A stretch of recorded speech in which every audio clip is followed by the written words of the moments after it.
Salut à tous, c'est Mani. Alors aujourd'hui une vidéo sur un outil indispensable pour réussir dans Sora Data. Alors vous allez me dire, il a déjà fait des vidéos sur Sora Data, il radote le gars, tous les ans il se ressort la vidéo, pas du tout. Le but c'est de vous faire une vidéo assez courte sur toutes les super nouveautés qu'il y a dans Sora Data. Donc il y a énormément de nouveautés tout le temps, en permanence dans Sora Data. Personnellement je trouve que les nouveautés sont pas forcément toujours mises rapidement en avant. Alors il y a une chaîne YouTube Sora Data FR qui présente régulièrement des nouveautés. Alors, par contre, il faut prendre son temps, hein, ça parlote tranquillou, on se prend le café, etc. Donc franchement c'est super sympa. Mais un format un poil plus court, je pense que ça peut être un peu plus efficace. En tout cas, encore merci pour tout ce travail. Hein. Je crache pas du tout sur le travail, mais voilà, on va essayer de faire un truc un peu plus condensé. Et bon, si vous galérez sur Sora, sachez qu'il faut absolument maîtriser Sora Data. Si vous galérez et que vous voulez aussi un peu d'aide à côté de ça, et notamment en discutant sur Discord, en faisant des audios, etc., n'hésitez pas à prendre mon lien de parrainage, je vous le mets en commentaire de la vidéo. Et après, je vous mets également le lien vers le Discord sur lequel on va pouvoir discuter ensemble et on va pouvoir se lancer comme il faut sur le jeu.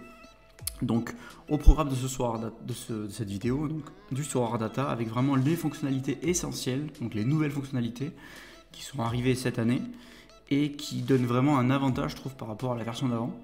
Donc on va commencer directement par alors une super fonctionnalité qui se trouve quand vous allez aujourd'hui dans mon club, donc là MPG de Mani, je vais dans ma galerie et là vous allez pouvoir voir un onglet, je ne sais pas si tout le monde l'a vu, Injuries, donc qui est pour les blessures.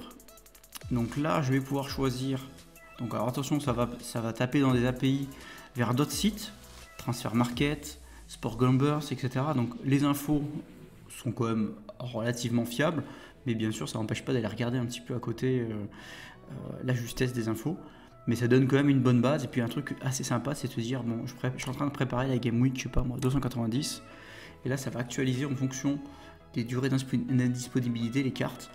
Donc voilà, donc là on voit que j'ai quelques absents, donc ça va, c'est pas trop méchant. Donc déjà premier onglet, je ne sais pas si tout le monde l'avait vu. J'ai pas cliqué là-dessus, donc forcément ça marchait pas mon filtre.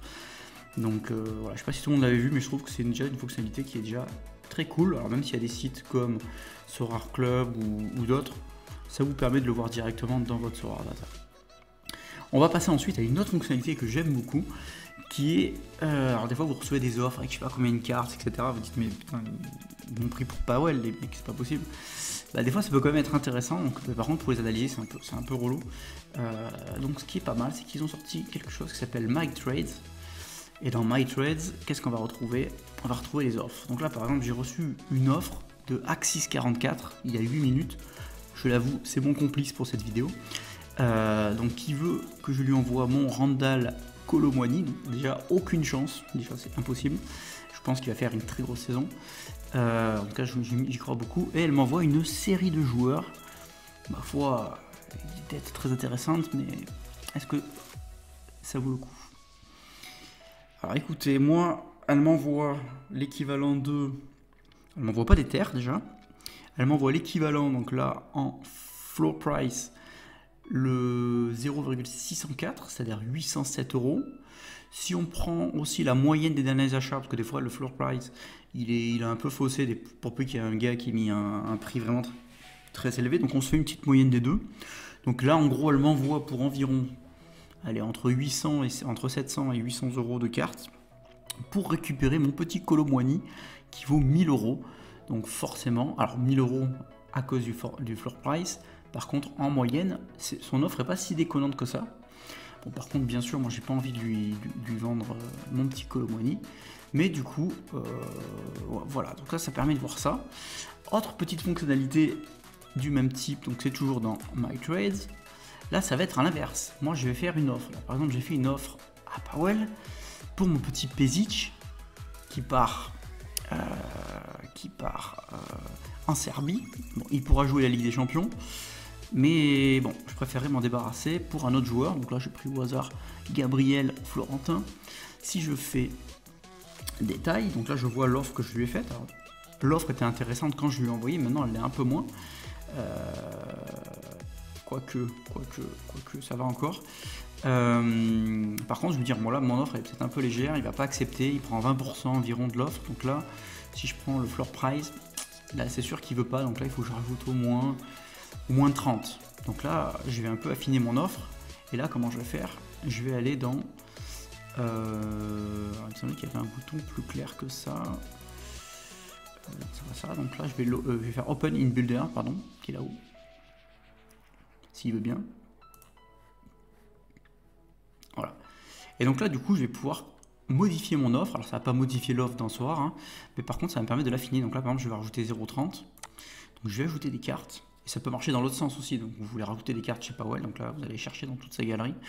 Donc là, moi, par exemple, je vais trier. Alors, je vais plutôt mettre un formaliste. Je vais trier plutôt donc, par prix. Donc, je vais prendre le prix moyen. Voilà. Donc là, on voit que ma carte la plus chère, c'est Jean Putez, en espérant qu'il ne parte pas. Et là, je vais rajouter une petite carte à 30. Donc là, je vais regarder un petit peu ce que j'ai en carte à 30. Hein. Donc là, voilà. Peut-être un petit Proppers, un petit All-Other, jamais de la vie, il va faire une grosse saison, je le sens bien. Allez, peut-être pourquoi pas un petit... Allez, petit attaquant, là, je vais prendre lui. Donc là, je vais faire un petit plus. Plus, je vais rajouter encore une petite carte pour le pourboire. Allez, un petit Pinares, tac.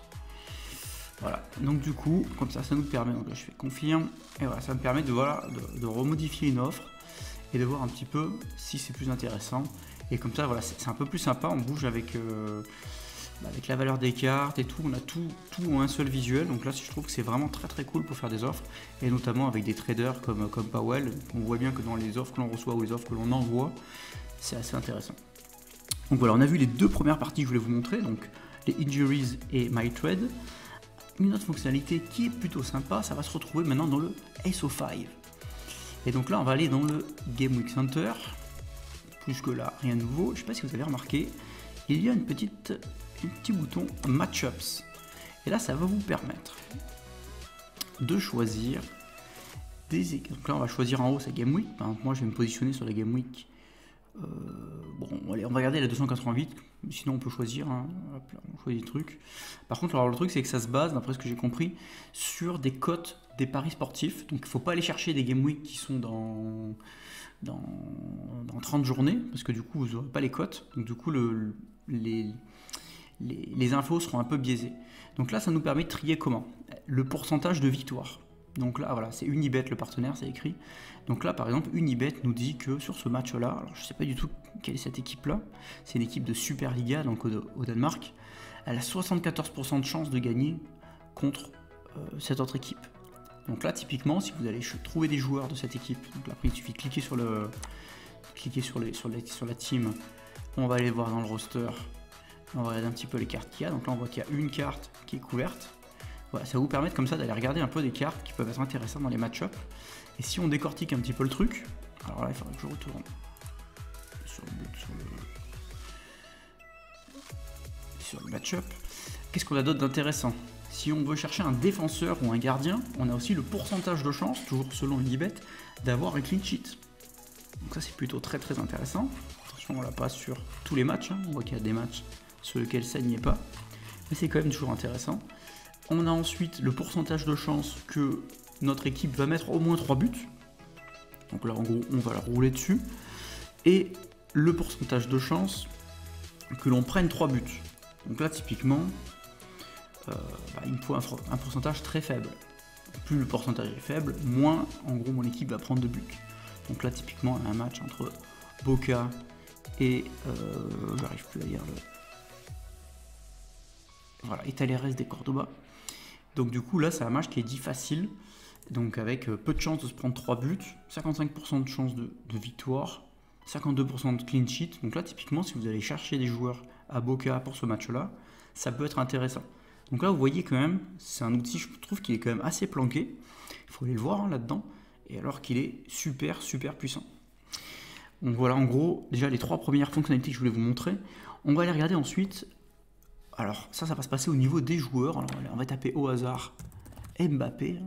Tac. Donc notre petit Mbappé. Ils ont rajouté aussi pas mal de fonctionnalités très intéressantes.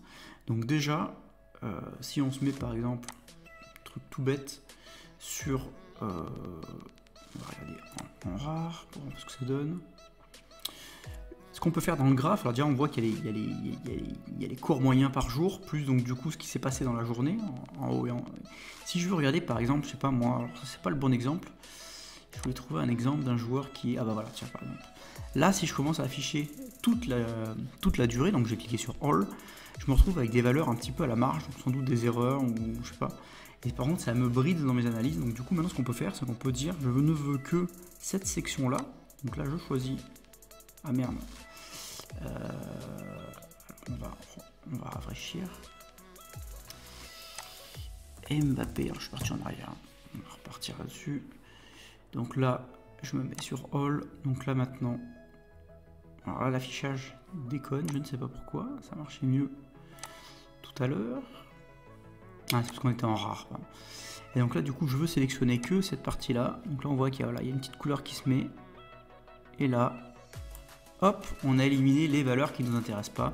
Je vais faire un focus sur une zone. Alors plutôt, ce sera plutôt sur la dernière semaine, hein, la zone, même si elle a bouton une semaine. Ça nous permet comme ça de voir, et surtout s'il y a des valeurs vraiment très hautes ou très basses, ça nous permet de les éliminer. Donc ça, je trouve que c'est déjà assez cool. Bon, ça c'est une petite fonctionnalité. Ensuite, ce qui a vraiment évolué, je trouve, c'est dans le SO File Score. Donc là, maintenant, il y a beaucoup de filtres qui vont être intéressants. Typiquement, là, quand on prend un joueur international comme Mbappé, on se retrouve avec des compétitions de Ligue 1, de Ligue des Champions, de Ligue nationale, etc. Donc du coup, même là, on est dans les teams, l'équipe de France, il a le PSG. Et il a pas le Real de Madrid, c'est bizarre ça. Bon allez, on va se focuser sur le PSG. Et là, on va se dire, moi, je vais regarder que la Ligue 1, pour l'instant. Et là, on va voir si c'est notre. Donc là, on voit qu'il a quand même 71,8. C'est énorme. Par contre, est-ce que le petit Mbappé, il est meilleur à l'extérieur ou à domicile? Donc là, maintenant, il y a des boutons. Home et away. Donc là, si je veux prendre que à domicile, j'enlève away. Donc là, il y a 76%. Si je prends away, 66%. 66 en note moyenne, pardon. Voilà, donc là il est beaucoup plus fort à domicile qu'à l'extérieur. Donc ça peut être un petit paramètre intéressant. Alors sur du Mbappé, on le met tout le temps, je ne cherche pas à comprendre. Hein. Mais en tout cas sur d'autres joueurs, ça peut être beaucoup plus intéressant. On peut aussi enlever les matchs où il bench. Voilà, c'est pas le bon exemple. Parce qu'il bench pas beaucoup.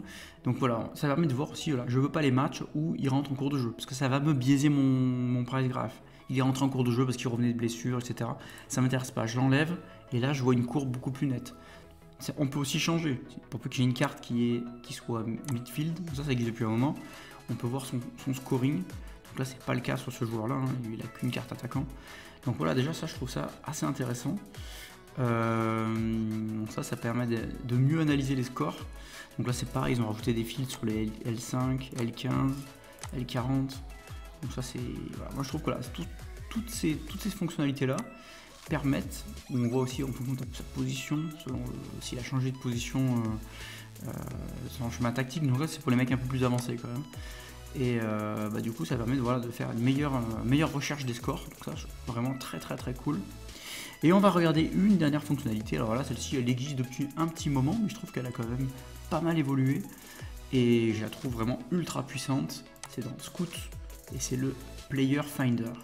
Alors là, je trouve que la fonctionnalité est devenue monstrueuse. Alors là, maintenant, on a le petit baseball et le petit football. Donc là, nous, on va faire que du football. Qu'est-ce qu'on peut faire? Alors déjà, on peut chercher, alors ça j'étais déjà avant, je veux un joueur qui va jouer à tel game week. Donc on se rappelle, pour faire des bonnes affaires, on prépare un petit peu à l'avance. Voilà, on va se dire, allez, en 290, même si c'est quand même pas assez loin en termes de profondeur. On va se dire qu'on va aller chercher une carte, allez, on va faire du underdog.